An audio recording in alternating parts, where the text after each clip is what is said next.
The following podcast is a Pie to Pie production. Every slice tells a story. How often do phone orders get screwed up? A busy restaurant, loud noises, it's easy to make mistakes, but with Loman, it can be a perfect order every time. Somebody that knows your menu better than you do yourself. This isn't some clunky chatbot. Loman actually takes orders, answers questions, books reservations, and processes payments. Loman AI. Never miss a call, never miss a sale. This episode is brought to you by Maestro Sausage, the only sausage we use at Hot Tongue. They produce sausages specifically with pizzerias in mind, and you can tell. So if your sausage isn't hitting all the right notes, let Maestro lead the way. Flat iron pepper. When you pop these peppers, you are gonna know. You can smell it, you can feel it, you can taste it. They are liberating pizzerias from low quality pepper flakes. Stop finishing your pizza with crap. Head to flatironpepper.com and join the pepper flake revolution. Last time you were in New York was February. Yeah, I was out there in Feb, yeah. Okay, and I asked you, who you know out there, who you friends with, who you holler at? Well, big shout out to Frank Pinello, Best Pizza. Last time I was out there, he just showed me around. You guys getting the Raptor? The what? The Ford Raptor? What's that? His car. No. No, show me around the operation and stuff like that. So yeah, like his cheese and stuff like that he makes is it's impressive. You know, that's one thing we don't have out here is that fresh mozzarella that not everyone uses in America. But you know, if you go to Frank Pinello Best Pizza, you're gonna get that fresh mozzarella. A bit like that. What's that place in Astoria? Lucia? No, is it Astoria? It's a bakery. It's like a deli. What's it called? The old guy making the pizza in there. DeFara? No, not DeFara. No, it's in Queens. DeFara's dead, dude. Rest in peace. Yeah, R.I.P. Yeah, he's a big inspiration of mine. What's the dude in Park Slope? Luigi? No, not Luigi. No, it's like a deli. You go in there. Rosario's. Rosario. So they make the fresh mozzarella. So you go in there. Yeah. The difference between that cheese and like a grande or a polio, it's like, it's nice. So it is nice. And we don't get that over here. And that's what we really, really want. Yeah. That's one thing, all the friends of mine over here, we all say we want the low moisture or the fresh mozzarella that you get here. We don't get it. So, but back to the question. Yeah, so Frank, and he was showing me he had some chairs from John's of Bleecker. You know in the back. Yeah, in the back. You went to his back. It's crazy he lived back there. Yeah, he lived back there, yeah.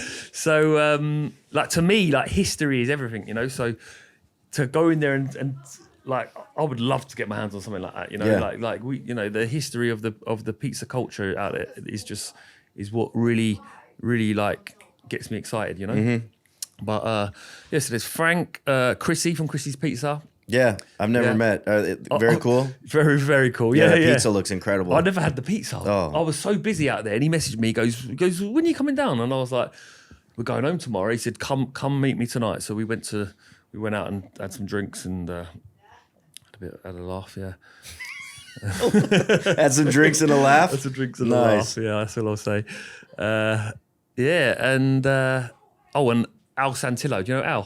Yeah, that guy's a legend, dude. He's a legend, He's a funny dude. I spent the day with Al. Oh, that's nice. Oh, man, yeah. We briefly just met him, but he's just like a cool guy. Yeah, watch like his operation and stuff like that. And I burnt one of his pills. You know... that's got to be a hard thing to do. He was talking to me about these pills that he has made, and there's only one guy that makes them, and they're made from ashwood or something like that. And he's saying to me, come on, have a go in the oven. And... like, you know, I'm a lot younger than him. I was knackered just by moving it around. It's like, it's a different type of strength to operate those coal ovens, you know? And anyway, he talks a lot, so do I. And then I left the pill in the oven and it started to burn. It was smouldering, So, you didn't ruin it. You just burnt it a little. I think it was all right. He was nice about it, that way. Yeah, he's pissed. Sorry, Al. But then you go to all these places, and when you're in New York, you're constantly eating. You're never actually hungry because Yeah. Because you're always eating. Constantly full. Yeah, and he was feeding me so much. Try this cheese, try this bread. And I was try this pizza, and yeah, you're just like constantly full. But Had you been inspired by New York or Massively. prior to like even making pizza? Yeah, like it's almost like a nostalgia thing. Like, Yeah. my parents never took me to Disneyland as a kid. Do you know what I mean? So I always. I'm sorry, we are going. See you later, guys. You don't need to say bye. Just see you later.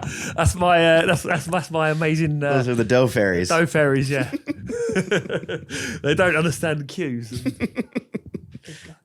But where was I? Yeah. So like for me, watching American films and stuff like that was very inspiring, and it's like a nostalgia I never experienced. So. You know, you watch Teenage Mutant Ninja Turtles and stuff like that. We didn't have Domino's Pizzeria till like after that. So, like when he passes the pizza box down the drain, I was like, "What's Domino's?" Do you know what I mean? Yeah. And then, so like, I don't know. And then obviously the pizza show with Frank Pinello came out, and I think that really inspired me. And also, I had a friend that moved to New York and kept seeing what he was up to, and he was living in Lower East Side and stuff like that, and he's eating pizza and all types of pizza, dollar pizza, going to Farah's and stuff like that. And I was like, what is this place? You know what I mean? What are all these places? And then, then I just started going over there with my girlfriend who was working over there, and I'd spend a lot of time like walking to places, and I'd always want to go to old places, you know, places that had a patina, or you know, that were like had a history or a family story and stuff like that. So I was as inspired by the stories and the people as I was the pizza. Yeah. You know? Yeah. Well, because you got the Sopranos up in here. This is like, are you Italian at all? No. Yeah, it's like feeling Italian up in this motherfucker, dude. Like I'm surprised Sinatra's not on in the kitchen and shit. We do play Sinatra in the kitchen, but I'm English. But Vincent's my surname, so yeah. Vincenzo. Well, Vincenzo's fucking. It's got a ring to it, dude. and the interior of this is like it feels very East Coast. Like, really small, cozy. Like you can see the oven. Like when you guys are cranking. Like this is very East Coast. I have to have sitting in lawn chairs. Yeah, Vincenzo's has to have an open kitchen because the customers, they want to come in, they want to talk to you. Like, it's hard work, man, making pizza, talking all the time. Oh, it's terrible. It's exhausting. And then the new people come in and you have to tell them the same thing again. But if they didn't, I'd be mad, you know, if they didn't. Yeah, you want people in here. Yeah. But then at the same time, you're trying to be consistent and make their pizza not burn it and stuff like that. But so... Are you on the line? Are you making pizzas? Yeah. You're just not shaking hands and kissing babies at this point? Just so I can work in the room, talking to the customers, schmoozing it out? If I'm here, I'm making pizza, or actually I'm on the oven now. Yeah. Like I'll watch everyone doing it, but I get in their way now. Yeah, so I do make pizza. Yeah, you're the geezer in the kitchen now. It's like, come on, Grandpa, get out of here. It's like that. Yeah. It's getting to that point. And they're able to make more consistent, better pizza than me because they don't have to talk. And they don't have to think about what's going on. Of course. You know, and they don't have to worry about this and worry about, they can just focus on the pizza, which I've always never been able to do. So, yeah, it's always been like hard and exhausting and, but fun. Yeah. And I wouldn't have it any other way. Yeah. What year did your pizza journey actually start? Like, did you build this thing in your backyard first? Yeah, so I built that. I don't know when that was. I really don't know what year. Was it during the pandemic? Before the pandemic. Yeah, okay. Yeah, I built it a few years before, and then I started using it really in the pandemic, I think. Yeah. Making pizzas for friends and family and people like NHS staff, you know, come pick one up and stuff like that. And then people were just sort of saying, when you're going to open a shop and stuff like that. And naively, I just thought, yeah, I'm going to open a shop. I didn't think about money or anything like that. And I couldn't find a shop anyway, but I found a pub. And started there, and from day one it was just busy because I was showing off on Instagram, showing people what I was doing and stuff like that, and people were loving it. And it just kicked off from day one. Yeah, I mean, like that's pretty good luck. Yeah. Well, actually, because I did it around here, I knew everyone. I had an Instagram following. Like my Instagram is my old Instagram. If you scroll down, you'll see pictures of me on holiday years ago. Yeah, so I should delete them, but. Yeah, so like I had a following already, and then also I was a teacher around here, so all the all the parents and all the kids and that. And they've Oh grown shit! up. What grade? Yeah, Or what? like secondary school. So like, Okay. I don't know, like 11 years old. What grade is that? 11th. Yeah, 11th not grade. grade 11. No, 11 years old. Like 5th, 6th grade. 5th, 6th grade. Yeah, You were just like an elementary school teacher. elementary. Yeah. Elementary school teacher. Tomato. You know. You went to school for that. Yeah. Did you always want to be a teacher? No. No. I was always like cooking in kitchens and chef and stuff like that. Like here and there, and I'd drop out of it and drop back into it.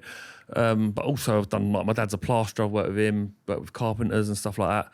But I trained as a model maker, like architectural and film set model maker.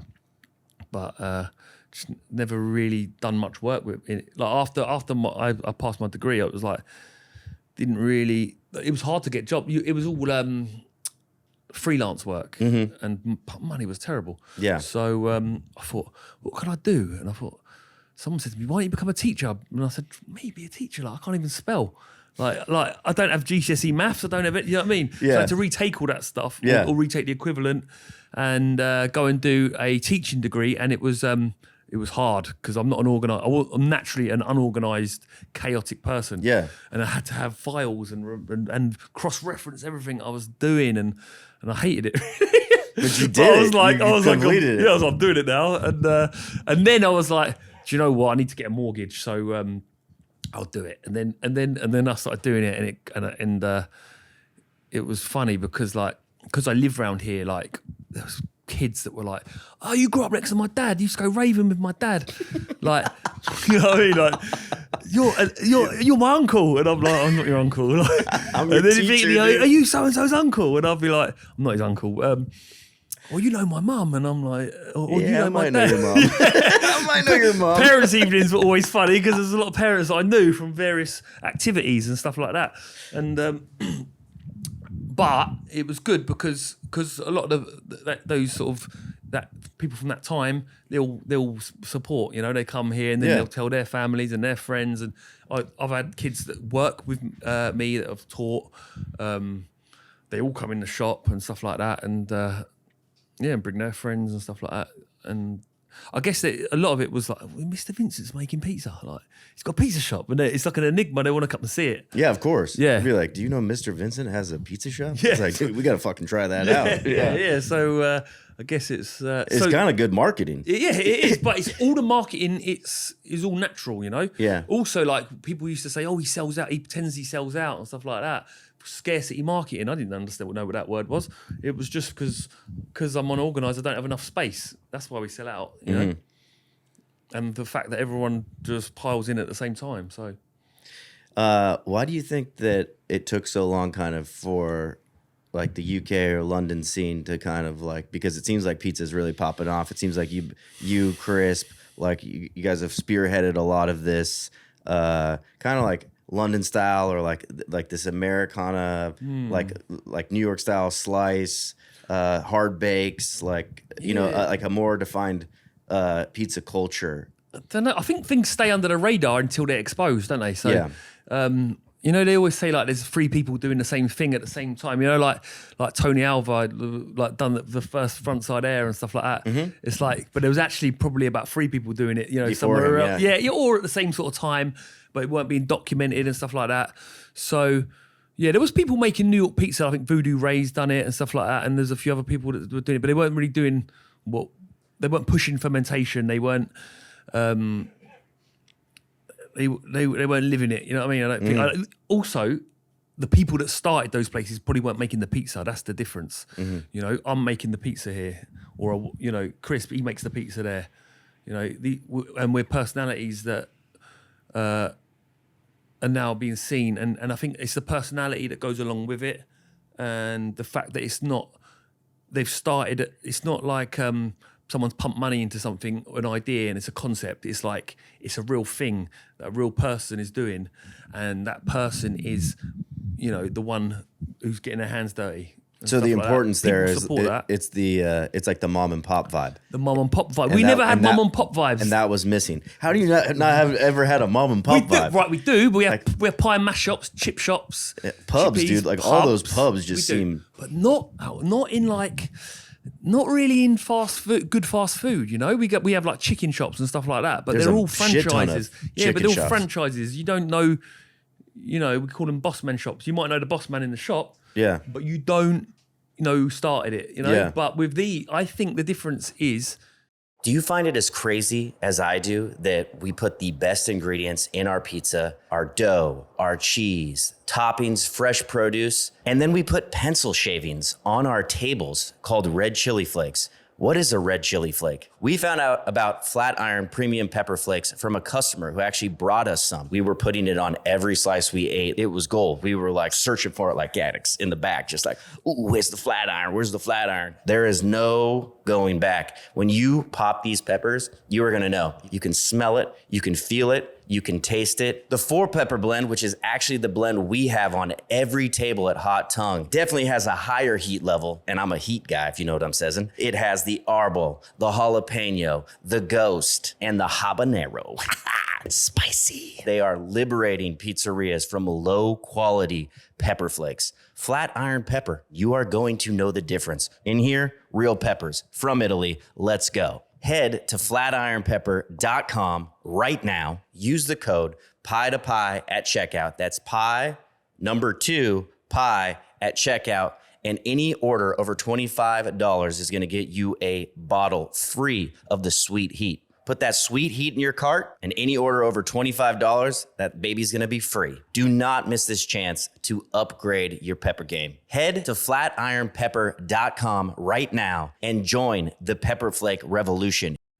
There was maybe a few pizza places like that before that no one, but I think the reason it's kicked off is because people support if they see it's a mum and pop or it's a person that's really, you know, passionate about it and stuff like that. Plus that we've leveled up, you know, we're making something amazing, you know, something good.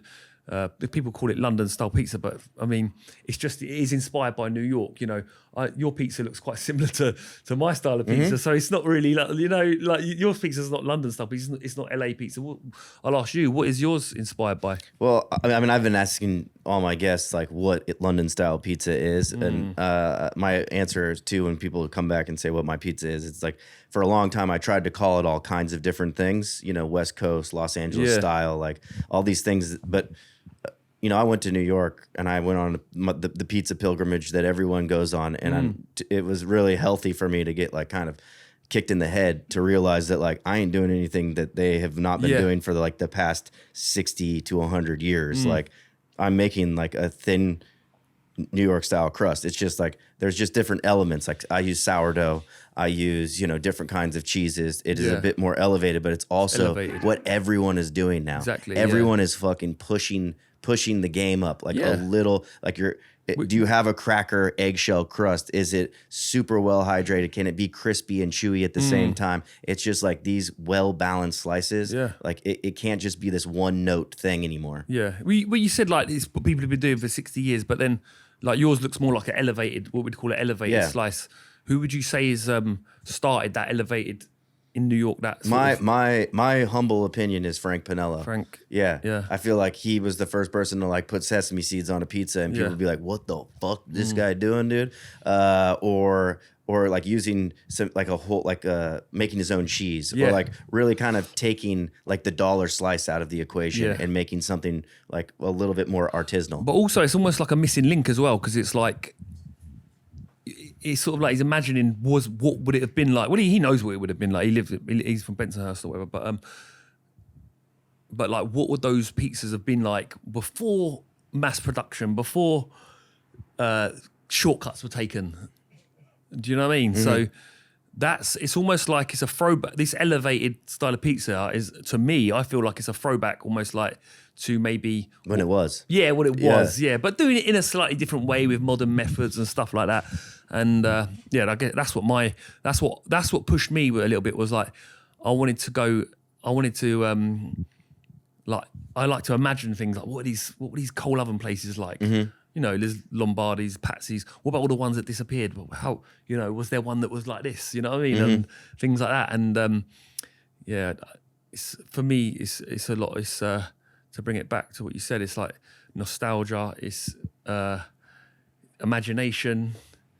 It's research, and it's all manifests into, you know, you make a product with what you've got around you. You know, we've got different ingredients. Like we don't have Grande or Polio. We have Fior de Lat, you know, which is really good. Which is really really good. Yeah, it's really good. Yeah. But we like the way yours looks. Yeah. Do you know what I mean? The way that when it looks really white. But you know, you can get. I know I've been to pizza places before in New York where they've got that on it, but it's probably not good quality because it's like you chew it. It's like like a milk flavored fruit gum.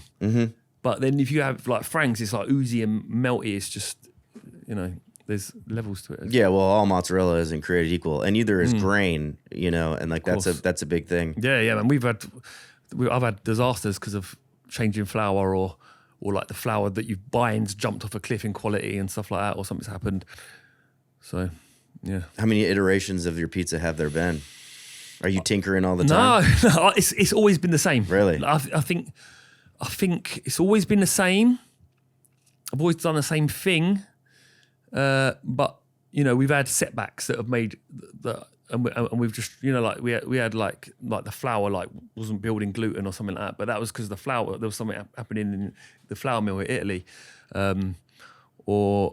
we increased the amount and the mixer wasn't strong enough. Do you know what I mean? So, but yeah, we're still doing the same. Like it's always been the same sort of recipe.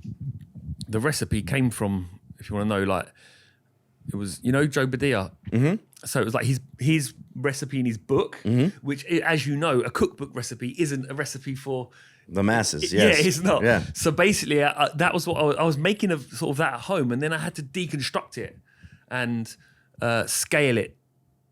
You know, you can use a pizza app or something like that, and take out the sugar and then change that bit, and you know, and that's and then once I had it, it sort of worked for me fine, and we just scale it up to what we need. So it's always been the same. And that is where the original recipe came from. It was still a remix of Pizza Kit. Yeah. But like I said, I took out the sugar. No, of course. Oh, the hydration was 70. It came down to like 64 because, you know, when you're making a lot of pizza, you don't really want to be. I don't want to be doing too high hydration.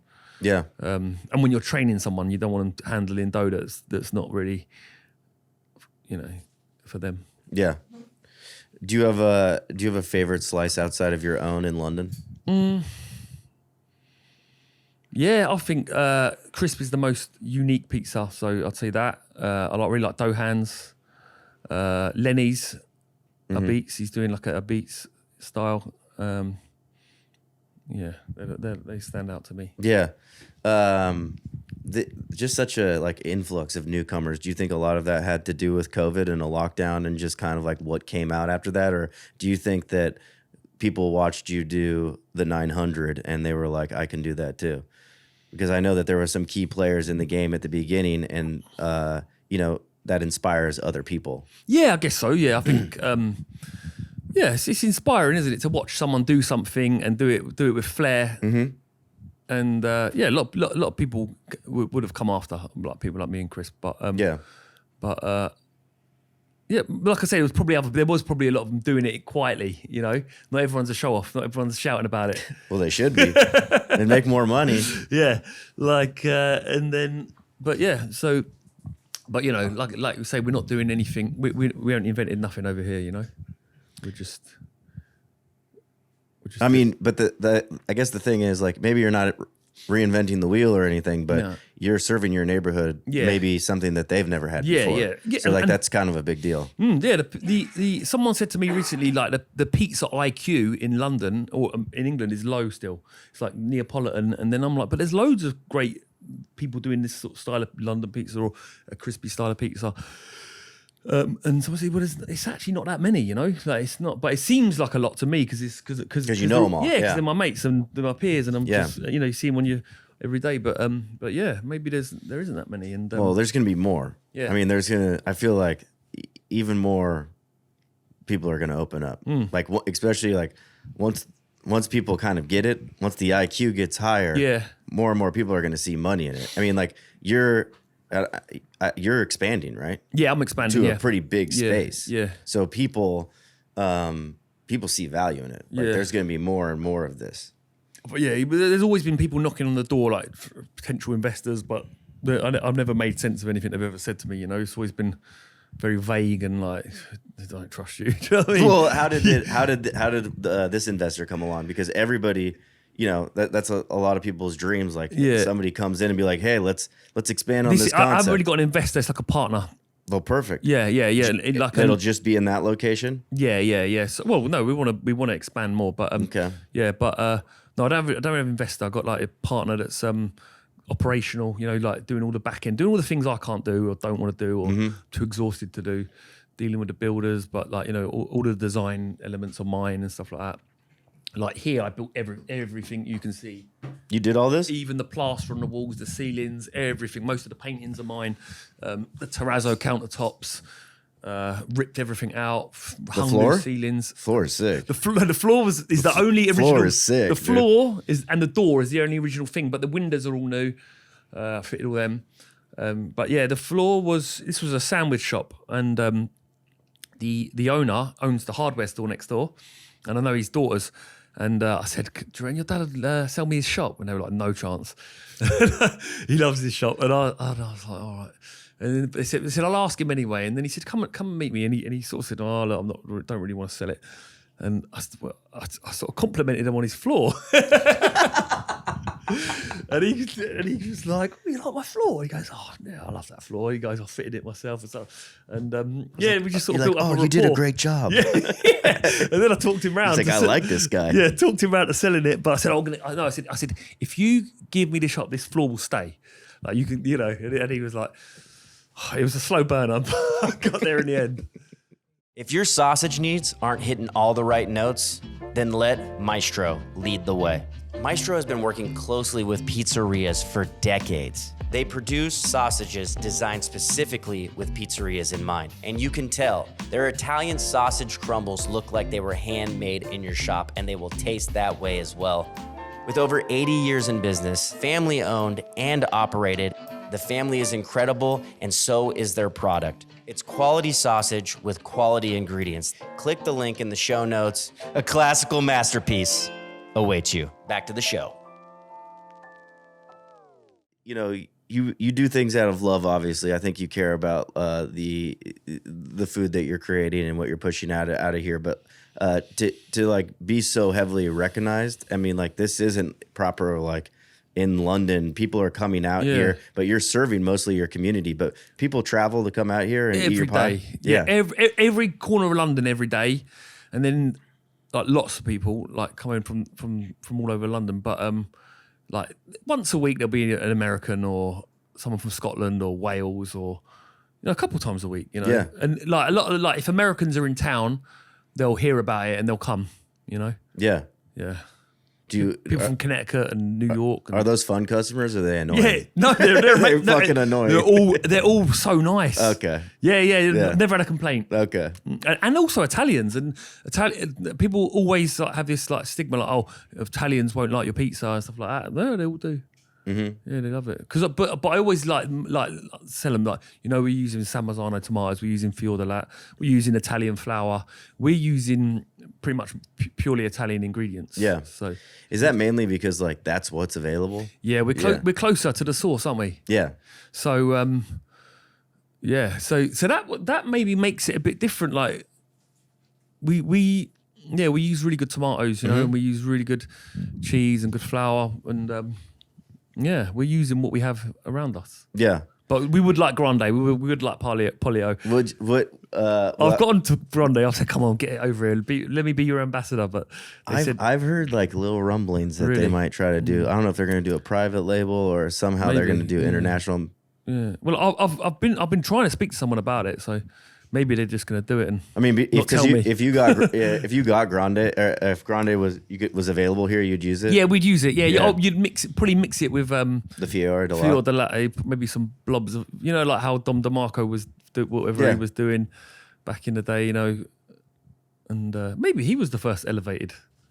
Could have been. Yeah, maybe. Cutting shit with the fucking scissors. Yeah. Yeah, that's elevated shit. I've always done. Whenever I'm cutting, that's elevated shit. Yeah, man. Dude. Whenever I cut basil with the scissors, I just feel like you know, like a badass. Yeah, I feel like that. He's my biggest inspiration.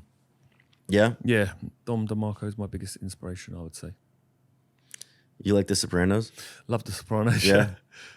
Yeah, it's good. It's always one. My wife loved it, but we never revisited it. But No, I've probably watched it 2.5 times over. 2.5 times. Yeah, not like some people watch it like 7, 8, 9. Yeah. People come in here. People come because of this painting. What, they just want to see the painting? Yeah. We get a lot of Sopranos fans come in and say, "Oh, I saw the painting, and we know you're meant to be good pizza." That's tight. Whatever gets them Yeah, in. yeah. There's been some offers on that painting before. That's a print of it. The original now has been taken down to go into the new shop. So it's gonna do like the rounds. Every time there's a new shop, the original painting will go there. Oh, okay. Yeah, it'll be like a traveling show. That's beautiful. Yeah. It's like the Mona Lisa, dude. Yeah, but someone offered me $5,000 for it, 5 large. Did you paint it? Yeah, I painted it. Damn. Yeah, it's my painting. So you're an artist. Well, a fluke artist. That was I couldn't do Pretty it. fucking good. Yeah, I wouldn't be able to do it a second time. There's no way. You don't have any else? Is that your art too? No, that's not mine. That's mine. Yeah. Yeah, that one's mine. That's mine. That's mine. Did you always paint? Yeah. Well, used to draw a lot. Yeah. Yeah, and like that's probably the first oil painting I've done. Like, I didn't really know what. That's fucking Yeah. good. Like someone came in who's an artist. He said, "That's very good." He said, "But you've used black on his eyes and his hair. You would never do that. You'd use brown? dark brown." And I was like, "Really?" So I was using black. Yeah. Like when you're drawing something, you use an outline. Yeah. Yeah, because I didn't really know what I was doing. So, but it's a fluke. How often do you do that? I don't get time to paint anymore. Yeah? Yeah. The last painting I've done was a painting of this chair, which will go. I've got the new shop's going to have loads. You got of a lot of assets. Yeah. There's a lot. I've been manifesting stuff, so it's all ready to. It's all ready to go. all ready to go. I read that. Ready to show off once again. I read that it's like a 2story situation. Yeah, but It's a fucking big. No. or- Once you've got everything in there, it's like about 2.5 times the width for this. Goes back about the same, and then a basement. But there's a prep kitchen in the basement. Mm-hmm. There's going to be like a social club lounge in the basement, like a little restaurant dining room. It's kind of like what Seb has in Soho, where you can like watch him make dough. No. More like just a hangout. Okay. Bit like where Spider gets shot in Goodfellas. Okay. It's gonna be like that. Nice. All right. And then upstairs is a slice shop with seats. And then, will you have the same oven size, or are you gonna be much bigger? Yeah. Big, bit wider, bit deeper. Do you know Pizza Master? Yeah, it's The new one. Is it the new one? I don't know. Those are fucking deep. New. There's a new 843. I think 943. 943 is the big, Wait. the long one. Maybe it's that one. No, it's 843. That's a 7. Yeah, that's 3-2 or something. So yeah, it's 843. Too many numbers for me. Yeah, Dude. and then I've got another smaller one in the basement. Okay. Yeah, so if need be, hopefully I need it. Do you will you do the same thing? Not off. Does anyone go off a wood paddle here? Yeah, wood paddles here. It's You'll always do. wood. you do- Yeah. I didn't see any wood paddles. Yeah, the wood paddles are at the back. Do you want me to grab it? No. I believe you. Yeah. I just saw your. Oh, I see him right there. Yeah, Yeah. 18-inch That's ones right. on We a were wood talking paddle. about the pizza man ones, Yeah, dude. yeah. But we can't get massive ones. I always get them from Webstaurant. You know, Webstaurant. Yeah. You know, is it? You know, on the Bowery, you got Bowery and Chef. There are shops. Mm-hmm. There's an episode of Anthony Bourdain when he goes in there.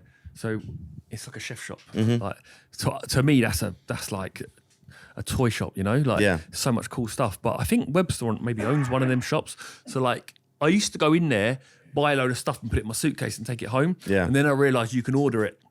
Yeah. So, yeah. Shipping's just a bitch. Yeah, it's worth it though because, like, you see, like this, Yeah. that'd be like $7.99. Mm-hmm. Probably be 40 quid in England. To buy Damn, something son. like that. Yeah. So if you're buying 10 of them, you say, you know, and also yeah. the pizza pans are like a few dollars. They're Yeah. like $20 odd in England. Everything's Dude, they pound you here, man. That's why it's called the pound. yeah. That's fucking raw, dude. Yeah. How much did, if you don't mind me asking, like, to get this place up and going? This place? Yeah, because you said it sounds like you did it all I've yourself. done all the work. I think about 65 grand. Yeah.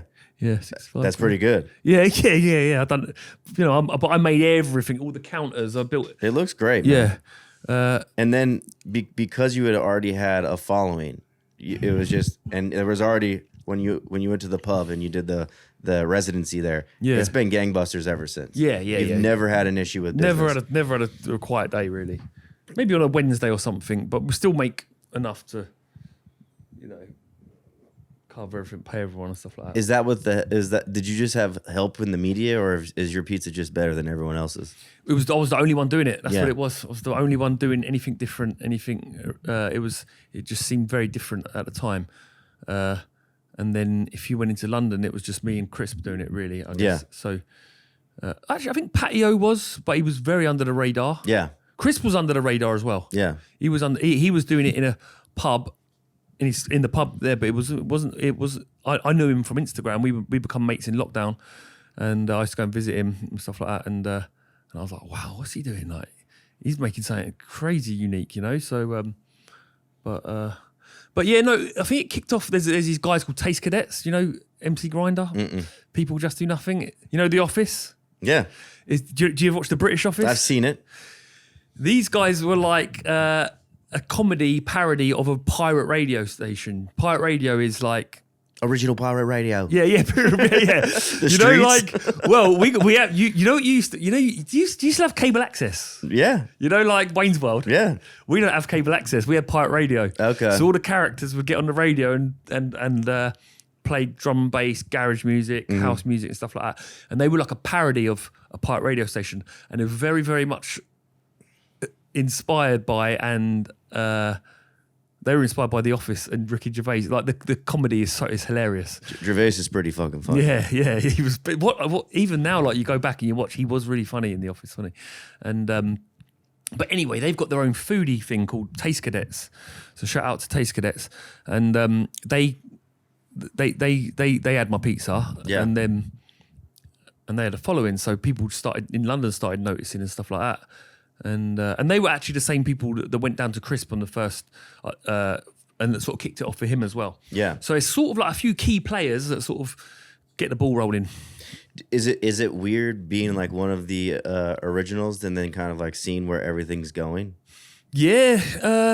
No, it's good. It's good. There's enough for everyone. Yeah. But you do feel sometimes that like the second mouse gets the cheese a little bit. Like I'm stuck here for a long time. You can't break free, or you can't get out of it. You've spent so much time creating and making things, and you create a bit of a blueprint. People see how it's done. Yeah. It's a lot easier for the next people to do it. Well, it's helpful. I mean, like, and I think that's always how it's worked. Though. Yeah. Oh, yeah. And that's how it is. And Yeah. that's how it is. You accept that. But also, what is hard for me personally is the amount of people that like my Instagram DMs and the people come in. I don't get a break from it. Like, if I knew what I knew now, I would have ignored a lot of people. What do you mean? Like, I respond to everyone. Yeah. Someone from America, hey, I'm really inspired by you. Thanks. I'll have a conversation with them. I might have 10 of them a day. Yeah. I could be expanding. Yeah. Do you know what I mean? So You like, were giving a lot of your time. I've and given her energy so to much stuff. time, but that's maybe- why people are like. In a way, it's made me who I am, and Yeah. and the popularity. But the people will come and so many. Can I come and spend a day with you? And like I've done it to Al Santillo. He's given me his time. They've given me their time. But it's like so it's kept me here a little bit. It's prevented me from expanding, and doing what I should have been doing. But hopefully it's going to happen now. Yeah, I mean, timing is a lot of everything. Yeah. Giving your time to other people, but that's very it's like the pizza community just does that. From what I understand, everyone I've ever reached But out everyone's situation is different. You're right. And everyone's attention they get is different. Yeah. And it's been relentless. Like it's like don't stop, guys. Keep. I'll be really upset if people stop messaging me. But Yeah. Because it's got to feed something. It's like it makes you feel good. People want to talk I'm very to you, proud of but it. I get what you're talking about. I'm really proud of myself for what I've done and for if I've ever inspired anyone, if I've ever helped anyone. Yeah. And but it's taken a lot. It's I think that's one of the reasons I'm still like I'll come into this shop. I've got 3 things I really need to do that day. I won't get them done because I'll come in, staff are on me straight away. Tom, this is broken, this happened. Someone comes, I've been meaning to come in for years, and then a regular It's like, oh, Mr. Vincent. Yeah, it is constant, and it's like, and then I go home and I've got nothing done, and it's been like that for 3 years. Yeah. You know? Loman AI is a very powerful tool that every pizzeria should have if you have a phone. On past pods, I've said throw your phone away, and this is me eating my words. You can pick a voice. We have Marissa. She sounds fun and energetic. There's even like background noise to make it feel like they're calling somebody that's in a restaurant. To be completely honest, she can answer questions better than I can about my own restaurant. I'm not trying to replace any humans, but I'm telling you, nobody at my restaurant is dying to answer the phone. It just fixes a problem. It really creates a better customer experience. This isn't some clunky chatbot. Loman actually takes orders, answers questions, books reservations, and processes payments. Upselling is hard to train too. Please offer them a salad. Do you want a drink? It's just stuff that we as humans forget to do that Loman does every time. By not using Loman, I guarantee you're leaving money on the floor. Set up a demo and see for yourself. Link in the description. Loman AI. Never miss a call, never miss a sale. It'll probably be almost easier to get things done at the new place. Yeah, of course. Yeah, so basically, I was about to open another one of these, like this, in a town called Hemel down the road. And my friend owned the building, and it was like, the rent was good, and it was like, just do it, you know? Another, relatively cheap fit out. And then I just had that week, I just had a horrible week. So many things were going wrong, breaking and dealing with staff needed, covering staff and stuff like that. And I was like, I don't want to do this again. Like, I can't do it again. Like, I can't have this times two. Yeah. And then it was around that time I met the guys who I've partnered up with, and they're like doers, and they're like can do people. Everything's we can do that. You know what I mean? Leave it to me, kind of. So I was like, that's what I need. Yeah. This is what I need. I don't need a big investor. I don't that's gonna homogenize it all and stuff like that. I definitely don't need another place like this unless I have the right people around me. So, and then it was like, let's find somewhere in London. We looked all round. And you always have about 5 near misses with places, and then I found this place, and I was like, maybe this is the one. And it feels right. I guess like one shop as like you're the only owner here, right? Yeah. Like everything comes down to you. So it's all on you. The plumbing, something breaks, somebody hurts themselves, somebody calls out, like all those problems are yours. So I understand just explaining that, like, at that week, it was just like, I don't want to fucking do all this again, because not being a single owner, it's all on you. I mean, I feel like that's why it would be attractive to have partners or like somebody to come in and who like, for me, like I'm not the best at numbers. I hire that out. I'm not the best at like understanding every HR practice that's in my employee handbook, but it's like, so you need all these things to be filled in. Yeah. But did you get approached by multiple people? Yeah. Have you been approached why did this situation feel the best? Because they were down to earth people. Like, did you know right away, like, oh, I fuck with these guys? Yeah, and they were passionate about it, and they really liked. They both lived in New York. They're from Ireland, but they both lived in New York as younger fellas. And they want something like this as well, and they're not just I had people just offering money and stuff like that, and offering really vague sort of things like, we can buy you a shop, we can do this, and I was like, what does that mean? Like, so and it took a little while for me to warm to it, and then obviously that sort of like breakdown of like, no, I can't do this anymore. If I'm gonna do it, that's how it's got to be. And and I just sort of put my terms across and said, it needs to be like this, it needs to be like, and they were like, of course, So they were cool with it. Yeah, man. Yeah. They want my they want it to be Vincenzo's. They wanted to, they come in. They said, we want to open a pizza shop. Would you be up for consulting? And I was like, nah. You know, I've done that for free so many times. I've done that enough. Yeah. I said, Put a price tag on it, you know? Yeah. And I said, but I don't want to do that. I'd had places approach me in like Dubai and stuff like that, and saying will I consult and stuff like that, and they always like they never want to pay what you want, what you're worth and stuff like that. Or just waste your time. But yeah, so I was like, nah, I'm interested in partnership. If it works in my favor, not in my favor, but you know, like if you can get everything done for me and we can. Was that a tough negotiation? Nah. Not at all. No. Like you had to get a bunch of lawyers involved. Yeah, or whatever? you get your lawyer, they get their lawyer. Yeah. So it was pretty civil. yeah, nothing. Yeah, everything was. It's just my lawyer's a friend of mine who lives in New York, and he looked at it, he said, "This is good, Tom." He said, "There's just a few." He goes, "What we do is we take out any what we call poison pills, things down the road." And he said there wasn't really anything. It changed a few. He changed wording on a few things. He was really happy. So, and he's very like on it with everything. So, yeah. Just because that's we talk about partnerships all the time here, and so like you know you're giving up a little bit of your baby to expand, but you know like how much skin in the game do you have to kind of give to make this a bigger thing with less stress? Yeah, well, I think they've had a good deal as well because you know who's better than me? That's what I'm saying, You know right? what I mean? Like in a way, who's better than me? They hit the jackpot, huh? Yeah, I think so. Yeah, to go in with, you know, I don't know everything. You know, I have my own issues, but you know, I do things a certain way, and I hold myself in a certain way, and I guess that's attractive as well. Yeah. So when's this new spot supposed to open up? Last week. Seriously? It's like almost done? Very soon it's supposed to, but dude. there's been a couple setbacks, nothing major. But like everything's in there, ready to go? No, it's being ripped out. Extraction's going in at the moment. Power. Oh, you got some going in. You got some time. Yeah, got a little bit of time. So it's the shit time of year, you know. It's like it's getting cold. It's so. But is there a lot of red tape to cut through in London? Yeah, it's like with permitting and shit.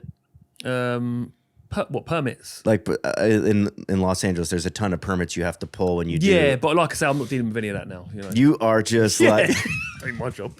But what do you just have like a call every once in a while, and they're like, "Yeah, it's going to be a little longer." There's three of us, so we will have our roles. Yeah, it just falls in. We just have our roles. But this original is mine. It's a new joint venture. So under the same name. So you didn't sell all of your IP? No. Yeah, okay. No, I loan my IP to our new joint venture. Oh, okay. I own Vincenzo's. I own the brand, and this one could be. I can, if I, say I needed a bigger shop next door, I can do that.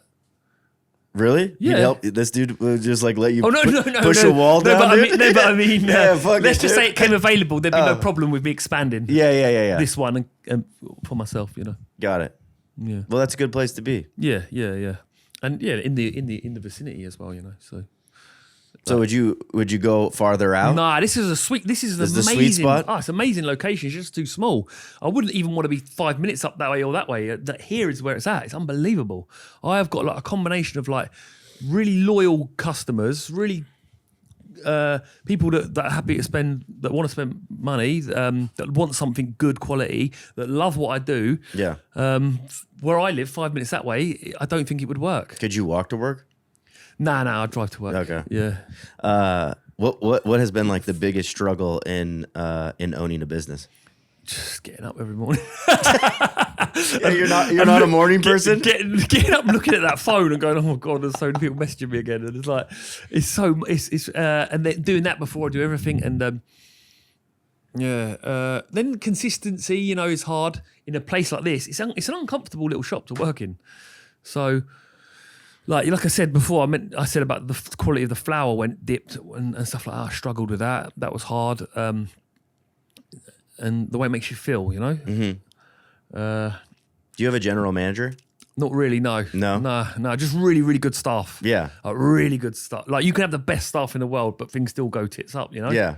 Like, they're unbelievable.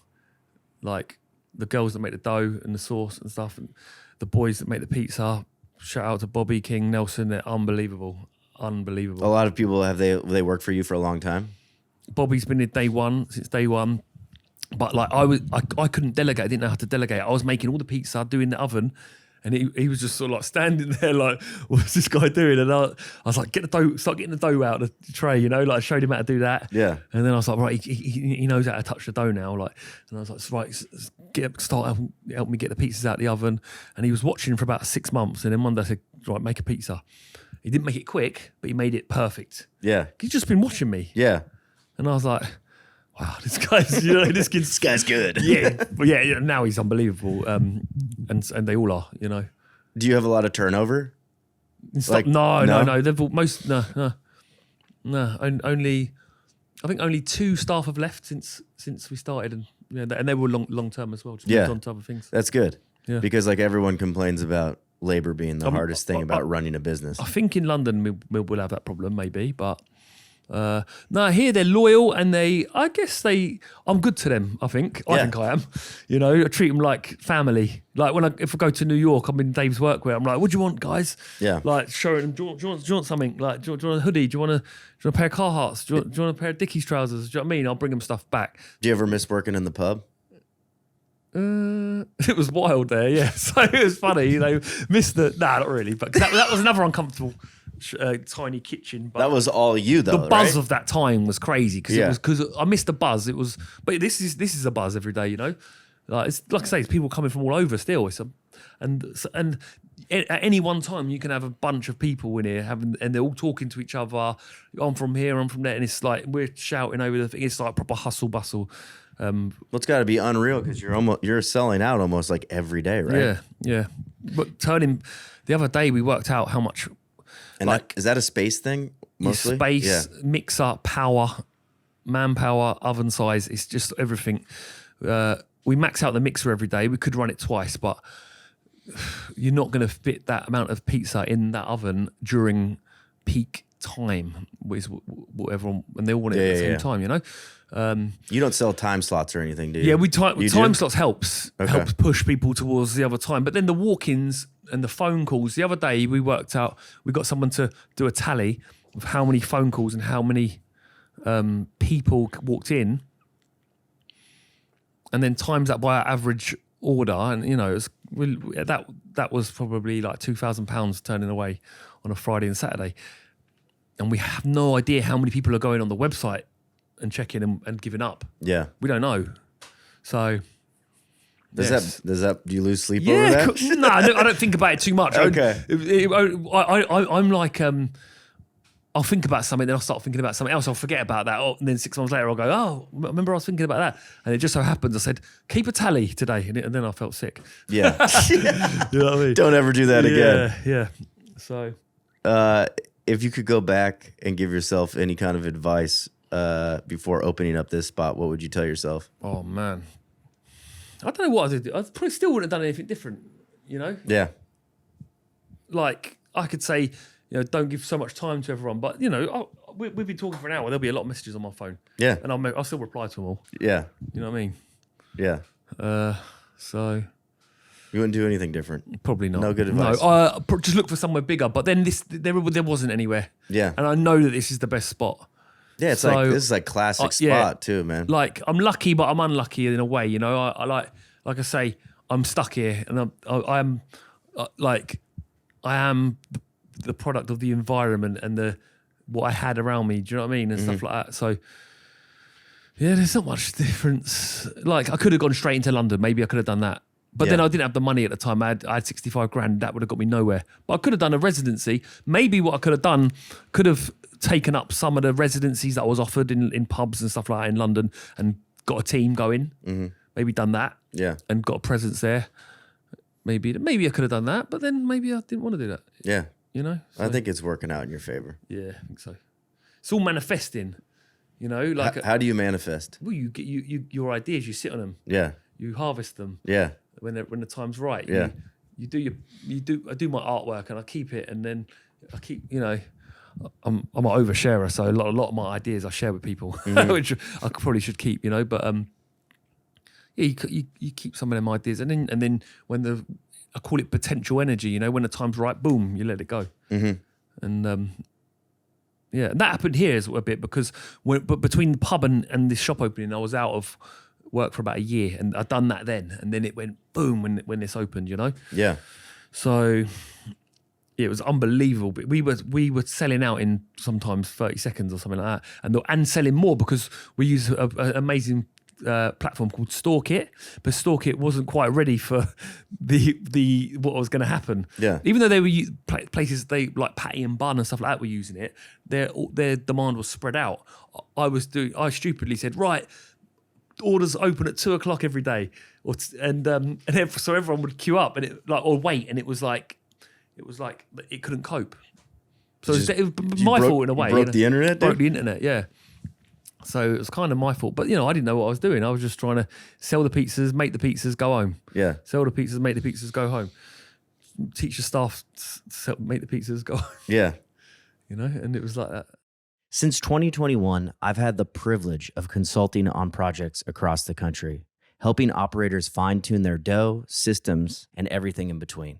I take it seriously because I know what it's like to build something from scratch. It can be terrible and lonely. Plenty of folks reach out just to talk shop, and I'm always down to share what I know. But if you're ready to take things to the next level, the next step of improving or launching your business, I offer a full menu of consulting services from dough doctoring to dialing in your systems, policies, and workflow. So head over to alexkoons.com to get in touch. Let's build something together. Better pizza for everyone. Does your family live nearby? Yeah, they live in Watford down the road. Mostly, yeah. They come by? No, they're not allowed. I hate people. I don't. They're not allowed? I don't. I don't want family and friends coming in. You don't want family and friends in here? I feel bad because it's because they don't realise what I'm going through here.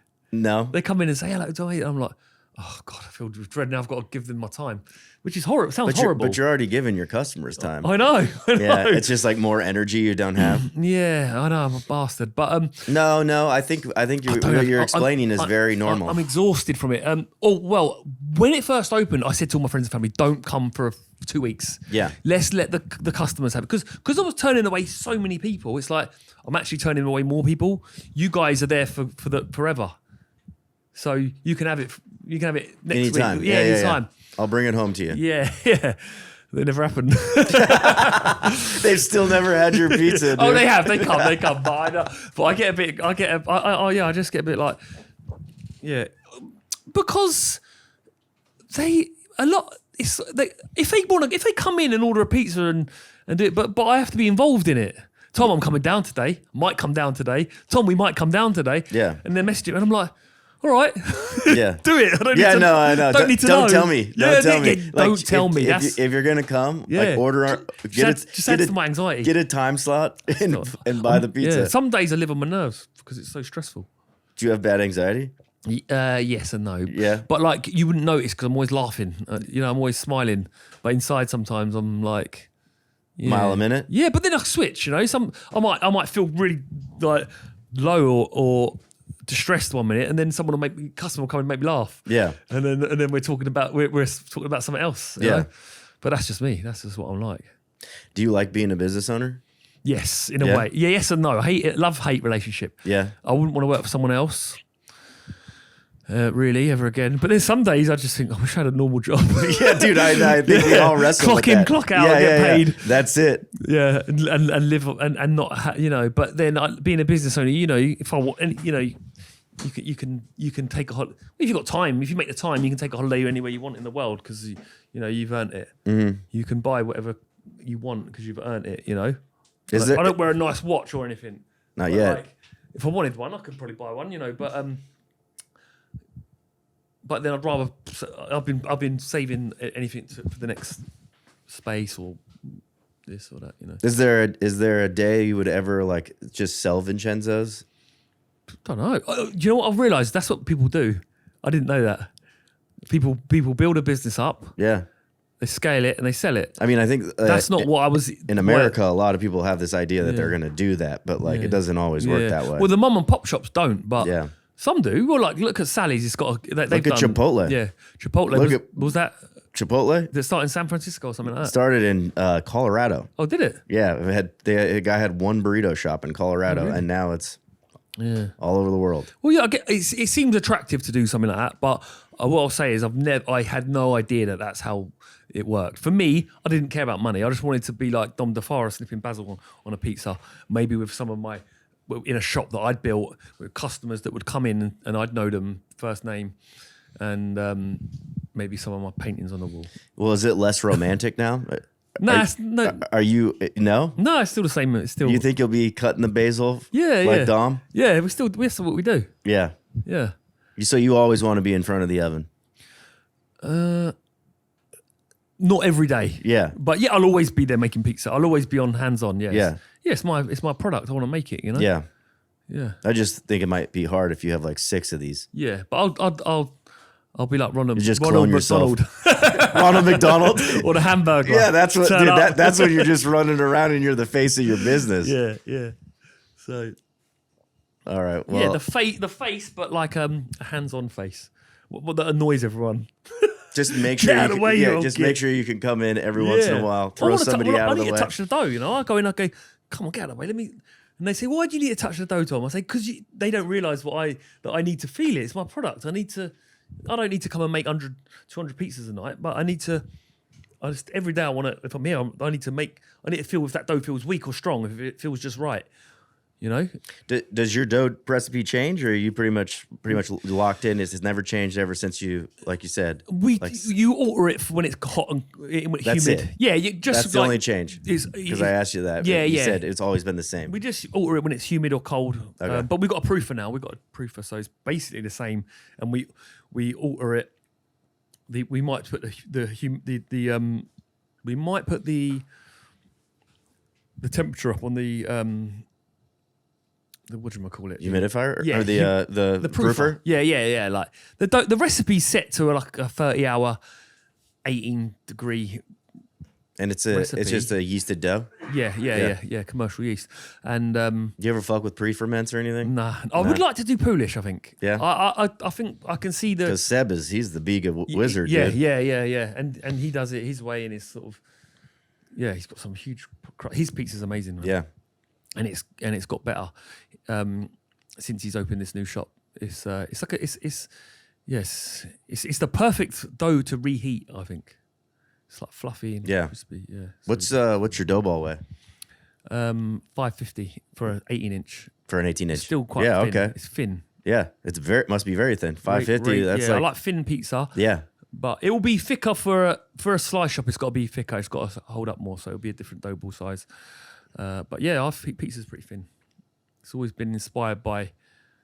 It's more inspired by the sit-down places in New York than the slice places. You know, like the coal ovens, like of the world, like Patsy's and John's and stuff like that. Isn't it kind of nice to just sell like full pies? Yeah, that's what we do here. It's a I new know, but then you're going into the slice game, so it's like it's. No, but we're gonna do full pies as well. I know, but it's like it's a whole nother beast. Yeah, it's just for something new, isn't it? Yeah, and there's footfall there, so I think hopefully it I don't works. understand. I think slices would do well in London. It makes sense. It's a walkable, There's eatable, not. I don't think there's many locations that do it well. I think Seb might have the best location in London for it. That spot is fucking sick. It's good, isn't it? It's really It's good. unreal.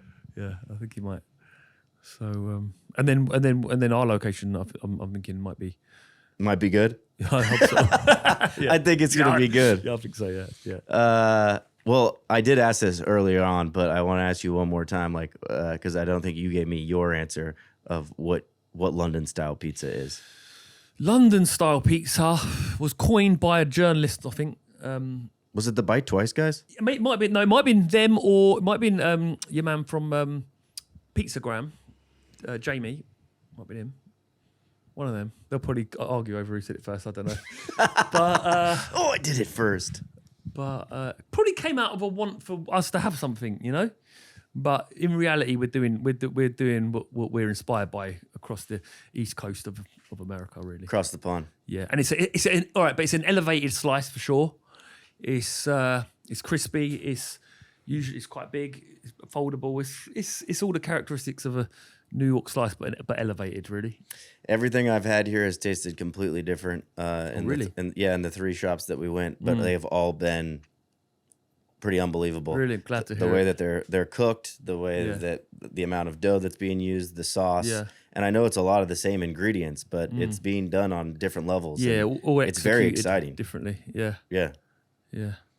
Well, dude, I appreciate all your time for doing this with me. I know you are a busy man. Thank you, man. Thank you for coming. Thanks for having me.